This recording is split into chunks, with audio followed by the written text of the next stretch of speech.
আপনারা দেখতে পাচ্ছেন আমরা অধ্যায় 3 এর প্রথম অংশ সেটা নিয়ে আলোচনা করব।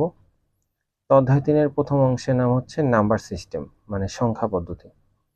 তো সেখানে আমরা লেকচার নং 1 নিয়ে আমরা আলোচনা করব, অর্থাৎ আমাদের শীট নং 1 নিয়ে আলোচনা করব। তো এখানে আমরা কি শিখব সেটা আমরা শীটের ইন্ডেক্সে সুন্দরভাবে সাজিয়ে দিই সাধারণত। তো চলুন আমরা আগে দেখে নিই যে এখান থেকে আমরা কি অধ্যয়ন করব। ফার্স্ট অফ অল আমরা এখান থেকে সংখ্যা পদ্ধতি বলতে কি বোঝায় সেটা দেখে নিব। সংখ্যা পদ্ধতির প্রকারভেদ দেখে নিব। তারপর মোস্ট ইম্পর্টেন্ট যে পার্টগুলো, সেই পার্টগুলোতে আমরা আস্তে আস্তে প্রবেশ করব। অর্থাৎ অস্থানিক সংখ্যা পদ্ধতি কি সেটা আমরা দেখব, স্থানিক সংখ্যা পদ্ধতি কি সেটা আমরা দেখব। তারপরে একদম মোস্ট ইম্পর্টেন্ট পার্ট হচ্ছে সংখ্যা পদ্ধতির ভিত্তি, আমরা সেই ভিত্তিটা দেখে নিব, যেটার উপর বেস করে মূলত আমরা সামনের যে ম্যাথমেটিক্যাল টার্মগুলো আছে সেই টার্মগুলো আমরা আলোচনা করব।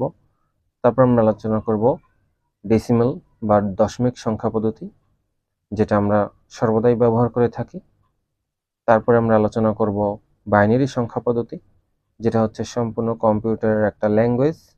সেই ল্যাঙ্গুয়েজটা নিয়ে আমরা আলোচনা করব, যে ভিত্তিতে টোটাল কম্পিউটার সিস্টেমটাই চালিত হয়, সেই বিষয়টা আমরা আলোচনা করব। তারপর আমরা আলোচনা করব অক্টাল সংখ্যা পদ্ধতি। তারপরে আমরা অ্যাজ ইউজুয়াল স্বাভাবিকভাবে আমরা আলোচনা করব আমাদের লাস্ট যে number system, hexadecimal number system, সেই নাম্বার সিস্টেমটা নিয়ে। তারপরে মোস্ট ইম্পর্টেন্ট পার্ট, যেটা আমরা অনেকেই সাধারণত ভুল করে থাকি, সেটা হচ্ছে রেডিক্স পয়েন্ট। সেই রেডিক্স পয়েন্ট নিয়ে আমরা আলোচনা করব। তো চলুন আমরা ধাপে ধাপে আমাদের পড়াটা শুরু করে দিই। প্রথমেই আমাদের জানতে হবে সংখ্যা পদ্ধতি কি, কারণ চ্যাপ্টারটার নামই হচ্ছে সংখ্যা পদ্ধতি। সেই সংখ্যা পদ্ধতি কি আমরা প্রথমেই সেটা জেনে নেব। এখানে আপনারা দেখতে পাচ্ছেন যে কোনো কিছু গণনা করার জন্য কতিপয় সাংকেতিক চিহ্ন ব্যবহার করে সংখ্যা লেখা বা প্রকাশ করার পদ্ধতিকে আমরা বলে থাকি সংখ্যা পদ্ধতি। অর্থাৎ এই যে এই লাইনটি মোস্ট ইম্পর্টেন্ট একটি লাইন, যে মাঝে মাঝে আমাদের কোশ্চেন আসে যে সংখ্যা পদ্ধতি কি। তো সেক্ষেত্রে আমাদের উত্তর হবে এটি, কোনো কিছু গণনা করার জন্য কতিপয় সাংকেতিক চিহ্ন ব্যবহার করে সংখ্যা লেখা বা প্রকাশ করার পদ্ধতি হচ্ছে সংখ্যা পদ্ধতি। এখন আমাদের এখানে গুরুত্বপূর্ণ একটি পার্ট চলে আসছে এই আলোচনাটার সাথে সাথে, যে যেমন পরবর্তী লাইনটাতে আমরা দেখতে পাচ্ছি এসব সাংকেতিক মৌলিক চিহ্ন বা প্রতীকগুলোকে বলা হয় অঙ্ক। তাহলে অঙ্ক কি এবং সংখ্যা কি সেটা যদি আমরা এক পলক দেখে আসি। যেমন আমি যদি এখানে লিখি 21, তাহলে 21 আসলে কি? 21 মূলত একটা নাম্বার, এটা হচ্ছে একটা নাম্বার, এবং 21 যদি একটা নাম্বার হয় তাহলে এর মধ্যে অবস্থানরত প্রতিটি হচ্ছে একটা সংখ্যা। 21 যদি একটা নাম্বার হয় তাহলে এর মধ্যে অবস্থানরত প্রতিটি হচ্ছে একটি অঙ্ক। 21 এর মধ্যে অবস্থিত প্রতিটি অঙ্কই হচ্ছে একটি সংখ্যা, এবং 21 মূলত টোটাল সংখ্যাটা। তাহলে 21 একটি সংখ্যা এবং এর মধ্যে অবস্থানরত প্রতিটি ক্ষুদ্রতম একক হচ্ছে গিয়ে অঙ্ক। যেমন 21, 21-এর মধ্যে 2 একটি অঙ্ক, এবং 1ও হচ্ছে একটি অঙ্ক। তাহলে এখানে আমরা বলতে পারি 21 একটি সংখ্যা এবং এর মধ্যে অবস্থানরত ক্ষুদ্রতম যে এককগুলো আছে সেগুলো হচ্ছে এক একটি অঙ্ক। তাহলে আমি যদি শুধুমাত্র এখানে 2 লিখি, অর্থাৎ 2 লিখি, সেক্ষেত্রে সেটা কি হবে? সেক্ষেত্রে সেটা শুধুমাত্র অঙ্ক হবে এবং একই সাথে এটা সংখ্যাও হবে। কারণ একক কোনো সংখ্যা, অর্থাৎ যখন কোনো সংখ্যা একা থাকবে তখন সেটা অঙ্ক এবং সংখ্যা উভয়ই। কিন্তু যখন এভাবে একের অধিক অঙ্ক মিলে যখন একটা নাম্বার তৈরি হবে, সেটা শুধুমাত্র সংখ্যা, সেটা কোনো অঙ্ক নয়। তাহলে এখানে আমরা বলতে পারি যে সংখ্যার ক্ষুদ্রতম এককই হচ্ছে গিয়ে অঙ্ক। সংখ্যার ক্ষুদ্রতম এককই হচ্ছে গিয়ে অঙ্ক, কারণ আমরা এখানে যেটা দেখতে পাচ্ছি সেটা সংখ্যা এবং এর মধ্যে অবস্থানরত প্রতিটি ক্ষুদ্রতম একক হচ্ছে গিয়ে অঙ্ক। যেমন 2 একটা অঙ্ক, এবং 2 একই সাথে অঙ্ক এবং সংখ্যা উভয়ই। কারণ আমরা জানি সাধারণ গণিতে মোট অঙ্ক আছে 10টি, 0 থেকে 9। এই 0 থেকে 9 প্রতিটি একই সাথে অঙ্ক এবং একই সাথে সংখ্যা উভয়ই। তাহলে আমরা আমাদের পূর্বের আলোচনায় ফিরে যাই। আমাদের পূর্বের আলোচনাটা ছিল যে সংখ্যা পদ্ধতি কি। তাহলে আমরা এখানে এই লাইনটা থেকে আমরা বুঝতে পারলাম যে সংখ্যা পদ্ধতি কি। তাহলে একটু আগে আমরা যে আলোচনাটা করে আসলাম সেখান থেকে আমরা একই সাথে ক্লিয়ার হলাম যে অঙ্ক কি। তাহলে আমরা এই লাইনটিও আমরা দাগাতে পারি যে এসব সাংকেতিক মৌলিক চিহ্ন বা প্রতীকগুলোকে বলা হয় অঙ্ক। আরো ক্লিয়ারলি বলতে গেলে সংখ্যা তৈরির ক্ষুদ্রতম প্রতীক হচ্ছে অঙ্ক। এবং আমরা যেমনটা এইমাত্র দেখে আসলাম, এরূপ এক বা একাধিক অঙ্ক পাশাপাশি বসে তৈরি হয় সংখ্যা। এরূপ এক বা একাধিক অঙ্ক পাশাপাশি বসে তৈরি হয় সংখ্যা। অর্থাৎ আমাদের এতটুকু পড়ার মাধ্যমে আমরা কয়েকটা জ্ঞানমূলক প্রশ্ন পেয়ে গেলাম এবং একটি অনুধাবনমূলক প্রশ্ন পেয়ে গেলাম। এখন আসি প্রকারভেদ, যেটা আমাদের 1 নাম্বার যে পার্ট, 1 নাম্বার কোটেশন, সেটা আমাদের শেষ। এখন আমরা 2 নাম্বার কোটেশনে প্রবেশ করব, সংখ্যা পদ্ধতির প্রকারভেদ। তো চলুন সংখ্যা পদ্ধতির প্রকারভেদ কি সেটা আমরা একটু দেখে আসি। এখানে প্রকারভেদ, আমরা সাধারণত আইসিটি চ্যাপ্টার 3-তে 2 প্রকারের সংখ্যা নিয়ে আলোচনা করব। একটা হচ্ছে অস্থানিক সংখ্যা এবং আরেকটা হচ্ছে স্থানিক সংখ্যা। অস্থানিক সংখ্যা সেটিকে আমরা বলে থাকি নন পজিশনাল নাম্বার সিস্টেম, এবং স্থানিক সংখ্যা সেটিকে আমরা বলে থাকি পজিশনাল নাম্বার সিস্টেম।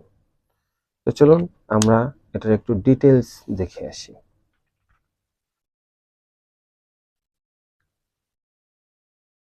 তো এখানে আমরা ফার্স্ট অফ অল দেখব অস্থানিক সংখ্যা পদ্ধতি।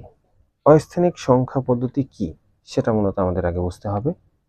যেমন যে পদ্ধতিতে সংখ্যার মান ব্যবহৃত চিহ্ন বা অঙ্কসমূহের অবস্থানের উপর নির্ভর করে না, শুধুমাত্র বা শুধু নিজস্ব মান থাকে, কোনো স্থানীয় মান থাকে না, তাদেরকে অস্থানিক সংখ্যা পদ্ধতি বলে। অর্থাৎ অস্থানিক সংখ্যা পদ্ধতি কি? এর শুধুমাত্র নিজস্ব একটি মান থাকবে, কিন্তু কোনো স্থানীয় মান থাকবে না। যেমন আমি যদি আবারও একটু দেখাই,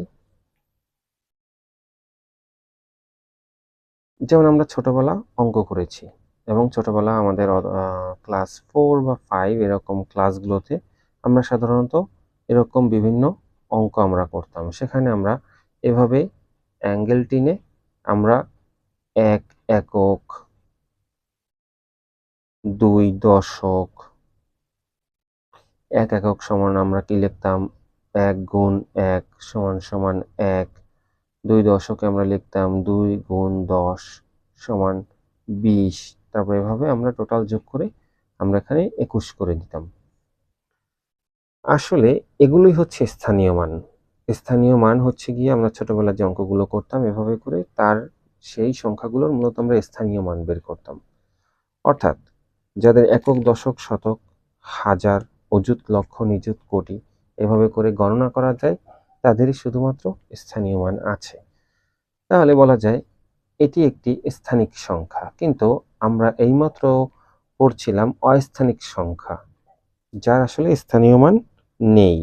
যেমন আমরা ছোটবেলায় রোমান সংখ্যা বা এখন আমরা রোমান সংখ্যা ইউজ করি। যেমন রোমান সংখ্যায় আমি যদি এখানে লিখি 4, এখানে যদি আমি 4 লিখি, তাহলে এই 4কে আমরা কখনোই এভাবে করে আমরা স্থানীয় মান নির্ণয় করিনি। 4 এভাবে কখনোই আমরা স্থানীয় মান নির্ণয় করিনি, কারণ এভাবে করে করা যায় না। অর্থাৎ এটা যে 4, এটা শুধুমাত্র ওটার নিজস্ব ভ্যালু সেটা আমরা রিসিভ করি, কিন্তু ওর যে স্থানীয় মানটা সেই স্থানীয় মানটা আমরা কখনোই পাইনি। অর্থাৎ একে স্থানীয় মানে পরিণত করা যায় না বা স্থানীয় মান নির্ণয় করা যায় না। অর্থাৎ সহজ কথায় বলা যায় যে রোমান সংখ্যার শুধুমাত্র নিজস্ব মান আছে, কোনো স্থানীয় মান নেই। যদি স্থানীয় মান থাকতো আমরা ওকে এটা একক স্থানীয় অঙ্ক, এটা দশক স্থানীয় অঙ্ক বলে কাউন্ট করে ওভাবে করে আমরা এই যে উপরের যে অঙ্কটা সেরকম ভাবে করতে পারতাম, কিন্তু আমরা বেসিকলি এরকম করতে পারছি না এখানে, কারণ আমরা জানি যে ওর শুধুমাত্র নিজস্ব মান আছে, কোনো স্থানীয় মান নেই। তো চলুন আমরা আবারও একটু আগের পড়াতে ফিরে আসি। তো এখানে আমরা দেখতে পাচ্ছি মূলত আবারও যদি সংজ্ঞাটা পড়ি তাহলে এখন আমাদের সংজ্ঞাটা সম্পূর্ণরূপে ক্লিয়ার হয়ে যাবে। যে পদ্ধতিতে সংখ্যার মান ব্যবহৃত চিহ্ন বা অঙ্কসমূহের অবস্থানের উপর নির্ভর করে না, শুধু নিজস্ব মান থাকে, কোনো স্থানীয় মান থাকে না, তাদেরকে অস্থানিক সংখ্যা পদ্ধতি বলে। এটি একটি প্রাচীন পদ্ধতি। এ পদ্ধতিতে প্রতীক হিসেবে বিভিন্ন হাতিয়ার, পশু পাখি, জীবজন্তুর ছবি, এমনকি গাছ বা ফুল দিয়ে নির্দিষ্ট সংখ্যামান প্রকাশ করা হতো। অর্থাৎ এগুলো আসলে হচ্ছে গিয়ে কিছু প্রতীক, এগুলো বেসিক্যালি কোনো সংখ্যা নয়, এগুলো হচ্ছে প্রতীক। যেমন মিশরীয় হায়ারোগ্লিফিক্স, এটার বাংলা অর্থ হচ্ছে মিশরীয় চিত্রলিপি। তারপরে আমরা ট্যালি চিহ্ন আমরা করেছি বিভিন্ন ক্লাসে, সেই ট্যালি চিহ্ন। তারপরে আছে রোমান সংখ্যা। রোমান সংখ্যা আমি এইমাত্র দেখিয়ে দিয়েছি যে রোমান সংখ্যা হচ্ছে একটা অস্থানিক সংখ্যা। এবং ট্যালি চিহ্ন আমরা জানি যে আমরা যখন ট্যালি করেছিলাম তখন মূলত আমরা মূলত এরকম বিভিন্ন চিহ্ন টেনে, এরকম ছোট ছোট লাঠির মতো টেনে তারপরে আমরা এভাবে করে পাঁচ বানাতাম। আসলে এটা পাঁচের কোনো ভ্যালু নয়, এটা মূলত একটা সংকেত পাঁচের জন্য, এবং এই সংকেতটার মান আমরা ধরতাম 5। কিন্তু মূলত এই সংখ্যাটি কোনোভাবেই আমাদের চিহ্ন বাদে কোনোভাবেই একক, দশক, শতক রূপে আমাদের কোনো মান দিতে পারবে না। তাই এগুলো হচ্ছে শুধুমাত্র চিহ্ন, এগুলো মূলত কোনো সংখ্যা নয়। তাই এগুলো যেহেতু আগে ব্যবহার করা হতো সংখ্যা হিসেবে, তাই একেও একটি সংখ্যার নামকরণ করে একে একটা পাশে রাখা হয়েছে, এবং সেই সংখ্যাটির নাম হচ্ছে অস্থানিক সংখ্যা। আশা করি আমরা বুঝতে পেরেছি অস্থানিক সংখ্যা কি। এখন আমরা মোস্ট ইম্পর্টেন্ট যে টপিকটি, সেই টপিকটিতে আমরা যাব, যেটা নিয়ে আমাদের সামনের সকল ম্যাথমেটিক্স থাকবে। সেটা হচ্ছে স্থানিক সংখ্যা পদ্ধতি, যেটাকে আমরা ইংরেজিতে বলি positional number system. Positional number সিস্টেমটা আসলে কি? এখানে যে সংখ্যা পদ্ধতিতে ব্যবহৃত অঙ্কগুলো নিজস্ব মানের পাশাপাশি স্থানীয় মানও থাকে, তাই স্থানিক সংখ্যা অর্থাৎ পজিশনাল নাম্বার সিস্টেম। নিজস্ব মান আসলে কি? নিজস্ব মান হচ্ছে এখানে আমরা যখন 21 লিখেছিলাম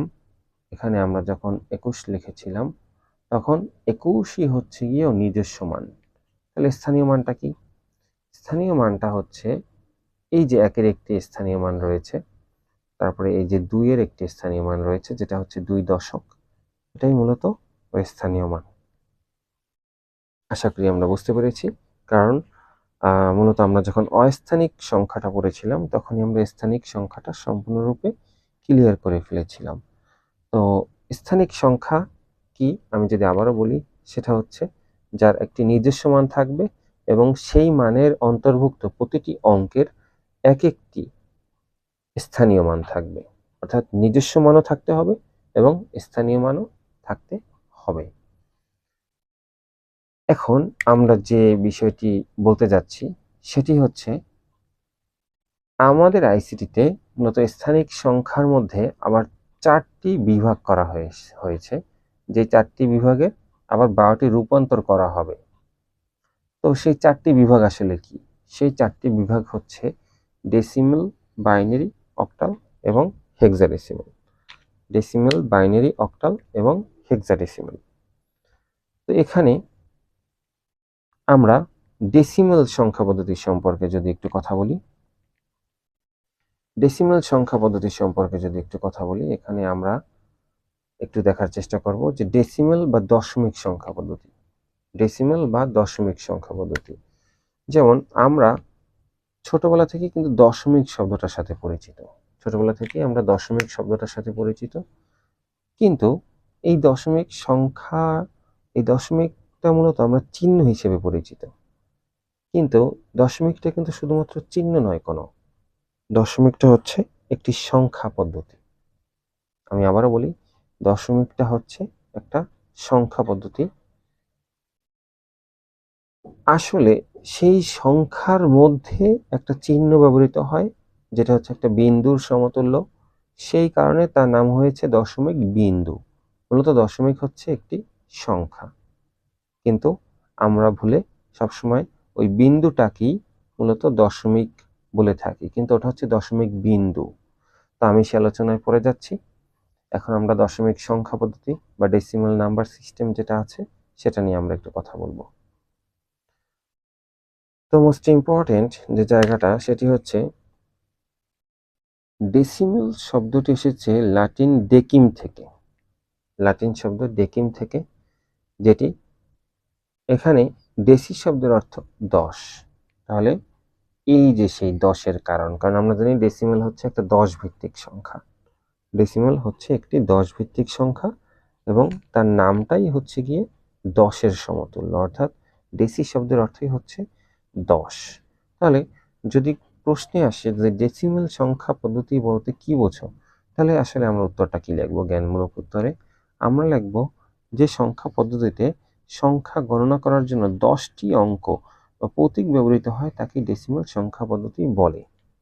অর্থাৎ এখানে 0 থেকে 9 টোটাল 10টি সংখ্যা মূলত ব্যবহৃত হবে, 0 থেকে 9 টোটাল 10টি সংখ্যা ব্যবহৃত হবে, তাই এর নামকরণ করা হয়েছে ডেসিমাল সংখ্যা পদ্ধতি।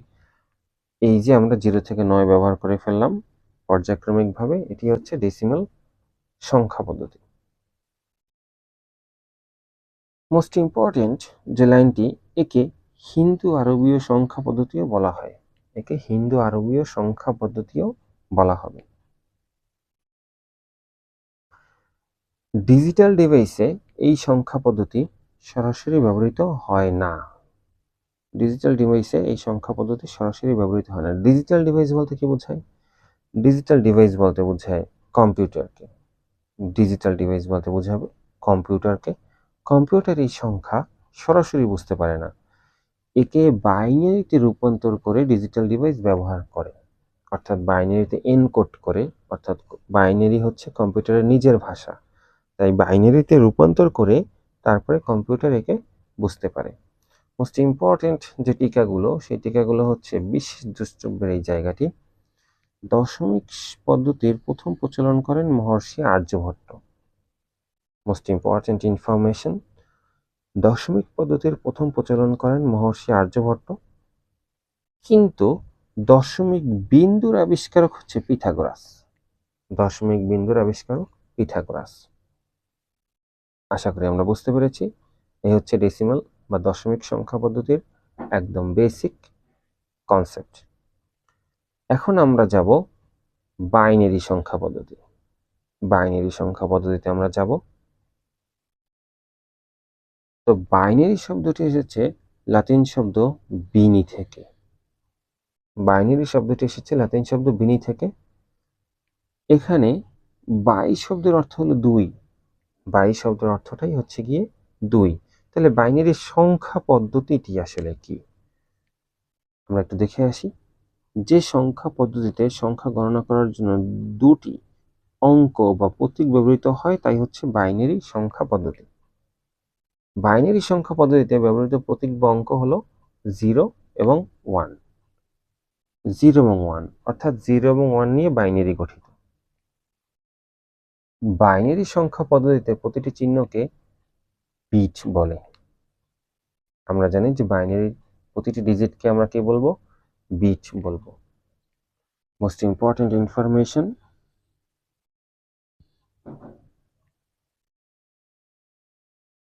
এখানে সবচেয়ে গুরুত্বপূর্ণ যে পার্টটি বা নোটিসেবল যে জায়গাটি, সেটি হচ্ছে বাইনারি সংখ্যা পদ্ধতিকে সবচেয়ে সরলতম সংখ্যা পদ্ধতি বলা হয়, সবচেয়ে সরলতম সংখ্যা পদ্ধতি বলা হয়, কারণ এখানে নাম্বারের ভ্যারাইটি কম, এখানে নাম্বারের ভ্যারাইটি সবচেয়ে কম। যেমন আমরা দেখতে পাচ্ছি এখানে মাত্র 2টি নাম্বারের মধ্যে 0 এবং 1 এই 0 এবং 1 এর মধ্যে মূলত এই নাম্বারটি ঘুরবে, অর্থাৎ ভ্যারাইটি কম বিধায় এটা বুঝতে কম্পিউটার বা ডিজিটাল ডিভাইসের জন্য সবচেয়ে সহজ হয়। অর্থাৎ বাইনারি সংখ্যা পদ্ধতিকে সবচেয়ে সরলতম সংখ্যা পদ্ধতি বলার এটি হচ্ছে অন্যতম একটি কারণ এর মধ্যে ভ্যারাইটি সবচেয়ে কম। অন্য যে কোনো সংখ্যায় যেমন আমরা জানি ডেসিমেলে টোটাল 10টা নাম্বার, অক্টালে টোটাল 0 থেকে 7 8টি নাম্বার, হেক্সাডেসিমেলে হেক্সা মানে হচ্ছে 6 এবং ডেসিমেল মানে হচ্ছে 10, টোটাল 16টি নাম্বার।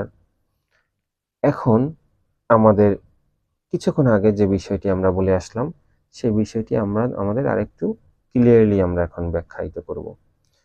ডিজিটাল ডিভাইস বা কম্পিউটারে বাইনারি সংখ্যা পদ্ধতি ব্যবহার হওয়ার কারণ। আমাদের হেডলাইনটা আবারও খেয়াল করতে হবে। ডিজিটাল ডিভাইস বা কম্পিউটারে বাইনারি সংখ্যা পদ্ধতি ব্যবহার হওয়ার কারণ আমরা একটু ধাপে ধাপে দেখে আসি। এখানে প্রথম লাইনটি হচ্ছে কম্পিউটার বা ডিজিটাল সকল ডিভাইস এক একটি ইলেকট্রনিক যন্ত্র। অবশ্যই আমরা জানি এগুলো সবই এক একটি ইলেকট্রনিক যন্ত্র, তাই এই সকল ডিভাইস কাজ করে ইলেকট্রিক্যাল সিগন্যালের সাহায্যে। অর্থাৎ ডিজিটাল সিগন্যাল 0কে অফ এবং 1কে অন হিসেবে বিবেচনা করলে সহজে বোঝা যায় বিধায় ডিজিটাল ডিভাইস ও কম্পিউটারে বাইনারি সংখ্যা পদ্ধতি ব্যবহৃত হয়। অর্থাৎ আমরা এখান থেকে কি বুঝলাম যে 0 মানে হচ্ছে অফ এবং 1 মানে হচ্ছে অন। অর্থাৎ 0 যেখানে থাকবে সেখানে কোনো ইলেকট্রিক্যাল সিগন্যাল ওখানে আসবে না এবং 1 যেখানে থাকবে সেখানে ইলেকট্রিক্যাল সিগন্যাল থাকবে। এবং 0 এবং 1 বেসিক্যালি সংখ্যা পদ্ধতির মধ্যে থাকা সত্ত্বেও এই দুইটি সংখ্যা মূলত বাস্তবে কোনো সংখ্যা নয়। এই দুইটি সংখ্যা কোনো সংখ্যা নয়, এটি হচ্ছে একটি সংকেত। 0-র ভ্যালু হচ্ছে অফ এবং 1-এর ভ্যালু হচ্ছে বা 1 মিনস হচ্ছে অন। অর্থাৎ এটি একটি সংকেত বা সিগন্যাল, যেটি হচ্ছে ইলেকট্রিক্যাল সিগন্যাল। এখানে 0 মানে হচ্ছে সেখানে ইলেকট্রিক্যাল সিগন্যাল থাকবে না এবং 1 মানে হচ্ছে সেখানে ইলেকট্রিক্যাল সিগন্যাল থাকবে।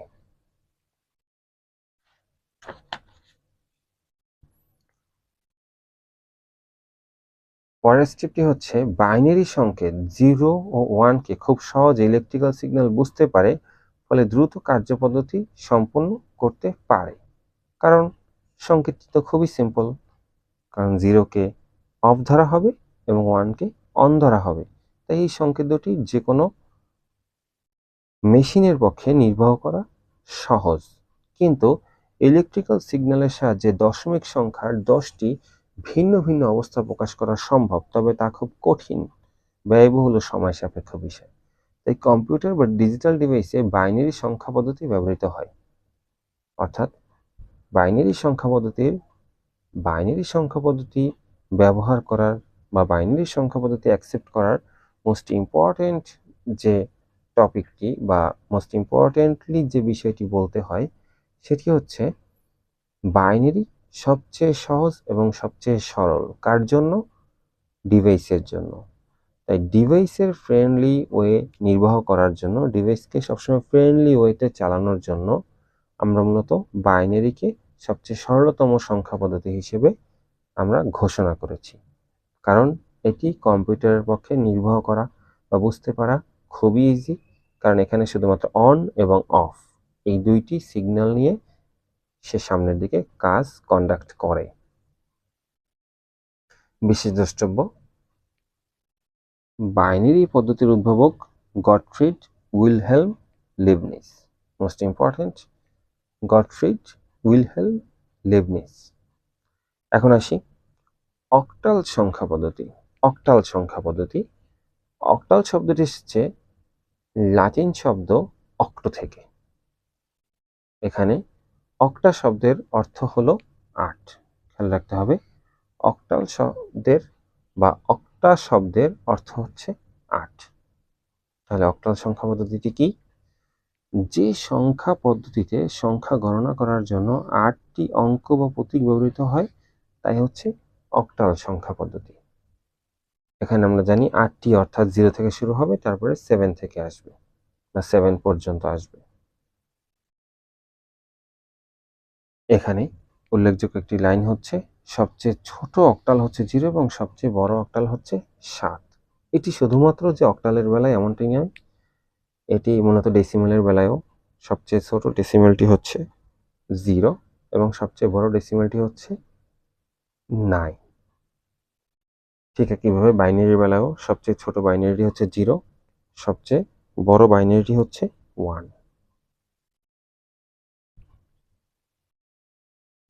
তাহলে বাইনারি ও ডেসিমেল সংখ্যার মাঝামাঝি হচ্ছে গিয়ে অক্টাল। বাইনারি ও ডেসিমেলের মাঝামাঝি হচ্ছে অক্টাল। এখানে খেয়াল করতে হবে অক্টাল সংখ্যা পদ্ধতির উদ্ভাবক সুইডেনের রাজা সপ্তম চার্লস। অক্টাল সংখ্যা পদ্ধতির উদ্ভাবক সুইডেনের রাজা সপ্তম চার্লস। তারপরে আমরা হেক্সাডেসিমাল সংখ্যা পদ্ধতি সম্পর্কে আলোচনা করব। হেক্সাডেসিমাল শব্দটি এসেছে গ্রিক শব্দ হেক্স থেকে এবং লাতিন শব্দ ডেকিম থেকে। হেক্সাডেসিমাল শব্দটি এসেছে গ্রিক শব্দ হেক্স থেকে এবং লাতিন শব্দ ডেকিম থেকে। তাহলে হেক্সাডেসিমাল সংখ্যা পদ্ধতিটি আসলে কি? যে সংখ্যা পদ্ধতিতে গণনা করার জন্য 16টি অঙ্ক বা প্রতীক ব্যবহৃত হয় তাকে হেক্সাডেসিমাল সংখ্যা পদ্ধতি বলা হয়। অর্থাৎ এখানে প্রথম যে 10টি সেই 10টি থাকবে ডেসিমেলের এবং শেষের 6টি থাকবে হেক্সার। অর্থাৎ হেক্সা এবং ডেসিমেল টোটাল হচ্ছে গিয়ে হেক্সাডেসিমেল। যেমন আমি যদি একটু লিখে দেখাই তাহলে হেক্সা ডেসিমেল। এখানে হেক্সা মানে হচ্ছে 6 এবং ডেসিমেল মানে হচ্ছে 10। তাহলে 6 এবং 10-এর কম্বিনেশনে টোটাল হয় আমাদের এখানে 16। অর্থাৎ 16টি নাম্বার এখানে থাকবে।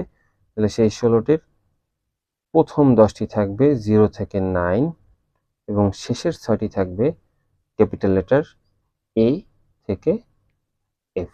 তাহলে এখানে 10টি এবং এখানে আমাদের 6টি। 10 আর 6 টোটাল 16টি নাম্বার হেক্সাডেসিমাল কনসিস্ট করবে।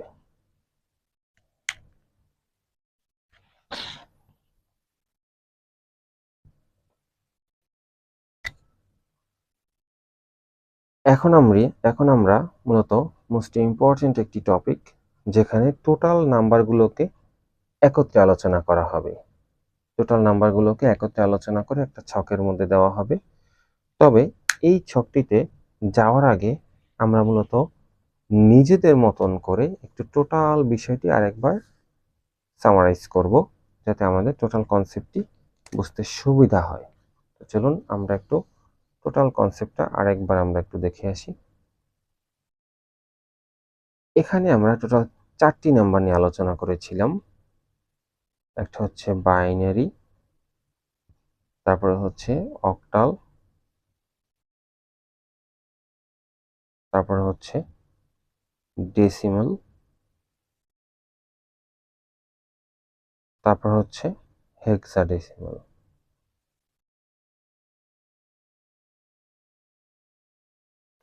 এখানে উল্লেখযোগ্য বিষয় হচ্ছে বাইনারির মধ্যে টোটাল 2টা নাম্বার থাকে, আমরা জানি 0 এবং 1। অক্টালের মধ্যে টোটাল 8টি নাম্বার থাকে যেটি হচ্ছে 0 থেকে 7। ডেসিমেলের মধ্যে টোটাল 10টি নাম্বার থাকবে যেটি হচ্ছে 0 থেকে 9 এবং হেক্সাডেসিমেলের মধ্যে টোটাল 16টি নাম্বার থাকবে যেটি হচ্ছে 0 থেকে এফ। 0 থেকে এফ আমরা জানি যে 0 থেকে এফ বলতে আমরা কি বোঝাচ্ছি, যেমনটা এখানে দেখা যাচ্ছে 0 থেকে 9 এবং তারপরে এ থেকে এফ, অর্থাৎ 0 থেকে এফ। 0 থেকে 9-এ টোটাল 10টি নাম্বার থাকে এবং ক্যাপিটাল লেটার এ থেকে এফ, টোটাল 6টি নাম্বার থাকবে।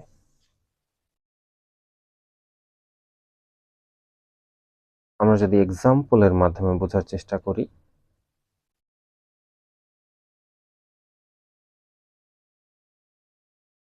এক্সাম্পলের মাধ্যমে একটু বোঝার চেষ্টা করি, আমি যদি বাইনারির এক্সাম্পল দেই 1 0, অবশ্যই এক্সাম্পলের সময় খেয়াল রাখতে হবে যেন এই যে নাম্বারটা কনসিস্টেড, যে নাম্বারটি নিয়ে মূলত গঠিত, সেই নাম্বারটিকে কখনোই যেন ওভারফ্লো না করে এক্সাম্পল, অর্থাৎ সেই নাম্বারটিকে বাদ দিয়ে যেন আরও এক্সট্রা নাম্বার কখনোই তার মধ্যে না প্রবেশ করে। যেমন আমি যখন বাইনারি এর এক্সাম্পল দিব তখন আমার খেয়াল রাখতে হবে যে কখনোই যেন 0 এবং 1 এর বাইরে এক্সাম্পলটা না বের হয়। যেমন 1 0 1 1 0, দেখুন আমি এখানে প্রতিটি নাম্বার কিন্তু 0 এবং 1 এর মধ্যে রেখেছি, এবং শুধুমাত্র 0 এবং 1 এর মধ্যে রাখলেই হবে না, আমার এখানে বেস করতে হবে 2। বেস যদি আমি 2 করি তাহলে মূলত ও টোটাল বাইনারির মধ্যে চলে আসে, কারণ আমরা জানি বাইনারির বেস হচ্ছে 2। তাহলে এক্সাম্পল যেটা দিব সেই এক্সাম্পলের বেসও আমার 2 করে দিতে হবে। তারপরে অক্টালের যখন এক্সাম্পল দিব তখনও খেয়াল করতে হবে যেন 0 থেকে 7 এর মধ্যেই থাকে এখানে যে নাম্বারগুলো লিখবো সেই নাম্বারগুলো। যেমনটা আপনারা দেখুন এখানে আমি যদি লিখি 176 এবং বেস হচ্ছে গিয়ে 8, খেয়াল করবেন আপনারা যে আমি এখানে যে 3টি ডিজিট লিখলাম সেই 3টি ডিজিটই কিন্তু 0 থেকে 7 এর মধ্যে অলরেডি আছে। তারপরে আমি ডেসিমাল এখন লিখব। দেখুন ডেসিমাল যেটা আমরা ছোটবেলা থেকে সবসময় ব্যবহার করে আসছি এবং আমাদের সব থেকে ফ্রেন্ডলি, এবং আমরা হিসাব নিকেশ এবং সকল কাজেই দৈনিক বা ডেইলি বেসিস আমরা যে ওয়ার্কগুলো করে থাকি সেই প্রতিটি কাজে আমরা মূলত ডেসিমাল নাম্বারটাই ব্যবহার করে থাকি। আমাদের সব থেকে আলোচিত এবং সব থেকে পপুলার এবং সব থেকে পরিচিত সংখ্যা পদ্ধতি হচ্ছে গিয়ে ডেসিমাল সংখ্যা পদ্ধতি। তাহলে ডেসিমাল সংখ্যা পদ্ধতি আমরা এখানে যদি লিখি 198, আপনারা একটু দেখুন যে এখানে যেটা লিখলাম সেটা কিন্তু 0 থেকে 9 এর মধ্যে আছে। এখন হেক্সাডেসিমাল যদি আমরা লিখি, হেক্সাডেসিমাল যেমন আমি লিখলাম 18F, দেখুন আমি কিন্তু হেক্সাডেসিমালের এই যে কনসিস্টেড নাম্বারগুলো সেই নাম্বারগুলোর মধ্যে থেকে আমি এক্সাম্পলটা তৈরি করেছি। তাহলে আশা করি আপনারা বেজের ব্যাপারটি বুঝতে পেরেছেন। মূলত বেজ হচ্ছে এমন একটি চিহ্ন যে চিহ্নটি এই নাম্বারটাকে একটা নামকরণ করবে।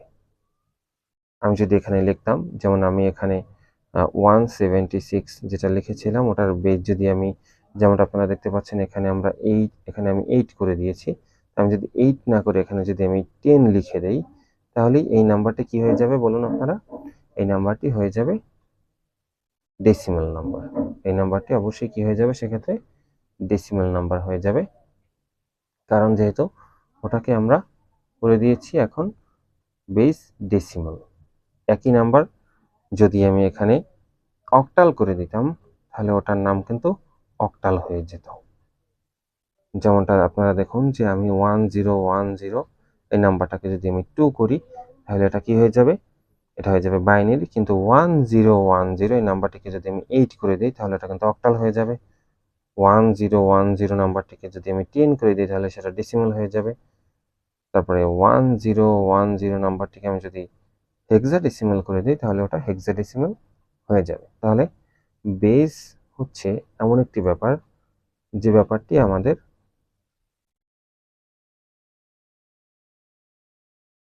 বেস হচ্ছে আমাদের এমন একটি ব্যাপার যে ব্যাপারটি আমাদের মূলত একটি চিহ্ন দিবে, যে চিহ্নটির মাধ্যমে আমরা ওকে একটা নামকরণ করতে পারবো। আশা করি আপনারা এই ছকটির কাজ সম্পূর্ণরূপে বুঝে গিয়েছেন। ছকটি আবারও একবার আপনারা দেখে রাখুন। ছকটি দেখুন এখানে ধরন দিয়ে দেওয়া হয়েছে, যে নামগুলো কোনটির কি নাম সেটি দিয়ে দেওয়া হয়েছে, বেস বা ভিত্তি দিয়ে দেওয়া হয়েছে, এবং মৌলিক চিহ্ন, এই চিহ্নগুলি এখানে দিয়ে দেওয়া হয়েছে। মৌলিক চিহ্ন বা অঙ্ক যেগুলো একটি নাম্বারের মধ্যে থাকে, তারপর উদাহরণ দিয়ে দেওয়া হয়েছে এবং উদাহরণগুলো এখানে বেস করা আছে, যে বেসগুলোর মাধ্যমে আমরা ওদের আইডেন্টিফাই করতে পারবো, সেই বেসগুলো এখানে দিয়ে দেওয়া আছে।